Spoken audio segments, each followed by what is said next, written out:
Captain Robert "Bob" Pearson was 48 years old when he died in 2015. His obituary mentioned he'd been an Air Canada pilot, but it didn't mention the miracle. In 1983, Bob Pearson lost both engines at 41,000 feet over central Canada with 69 souls on board and managed to glide a 100-ton aircraft to a safe landing with 0 casualties. 32 years later, he died believing he should have prevented it from happening in the first place. This is the story of the Gimli glider and the man who could never forgive himself for a mistake that wasn't his. July 23, 1983. Air Canada Flight 143. Montreal to Edmonton. A brand new Boeing 767, one of the most advanced aircraft in the world. Bob Pearson was the captain, a decorated pilot with 15 years of flying experience. His first officer was Maurice Quintal, former military pilot, cool under pressure. It should have been a routine flight. The plane had 61 passengers and 8 crew members. Families heading home. Business travelers. A group of children going to summer camp. All of them trusting that the 2 men in the cockpit would get them safely to their destination. What none of them knew was that the plane had been fueled incorrectly. A simple conversion error.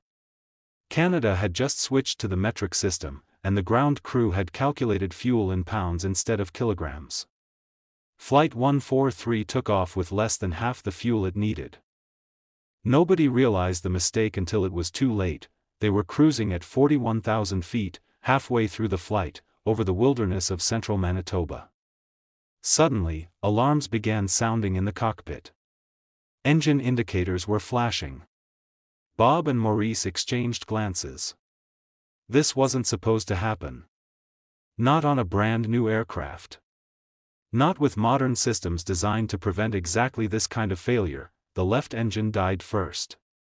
A Boeing 767 can fly on one engine. It's designed for that. But then the right engine began sputtering.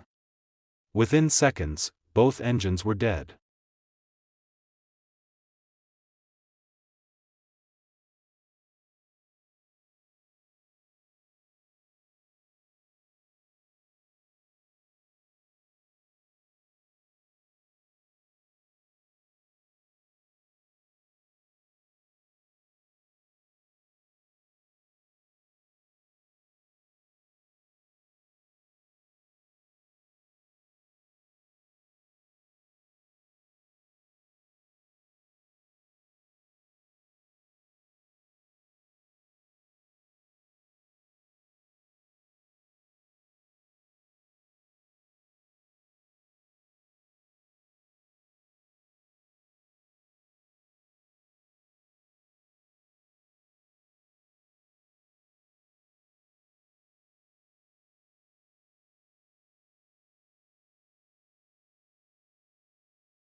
Complete power failure.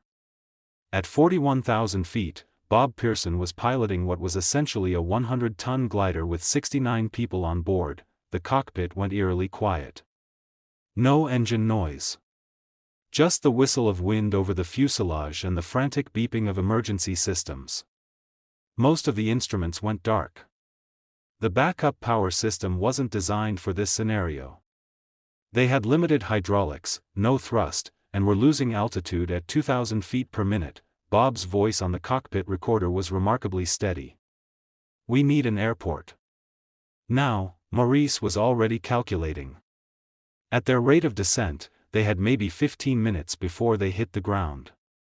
The nearest major airport was Winnipeg. But the numbers didn't work. They wouldn't make it. They were going to crash in the Canadian wilderness, and there was nothing either of them could do about it, except Maurice remembered something. Years ago, when he'd been in the Royal Canadian Air Force, he'd been stationed at a base near Gimli, Manitoba. It wasn't a commercial airport, but it had a long runway. If it was still there, if it was still usable, maybe they had a chance. Gimli, Maurice said. "There's an old Air Force base at Gimli. It's practically on our flight path." Bob didn't hesitate. He banked the aircraft, using what little hydraulic pressure remained. They were at 35,000 feet now. Then 30,000. The plane was silent except for the emergency warnings and the sound of children crying in the cabin. The flight attendants were trying to keep everyone calm, but how do you explain to passengers that both engines have failed? What Bob and Maurice didn't know was that the Gimli Air Force Base had been decommissioned. It was no longer an active runway. One half of it had been converted into a drag racing strip, and that particular Saturday afternoon, there were hundreds of people there for a race meet. Families with lawn chairs and barbecues, watching cars speed down what used to be a military runway.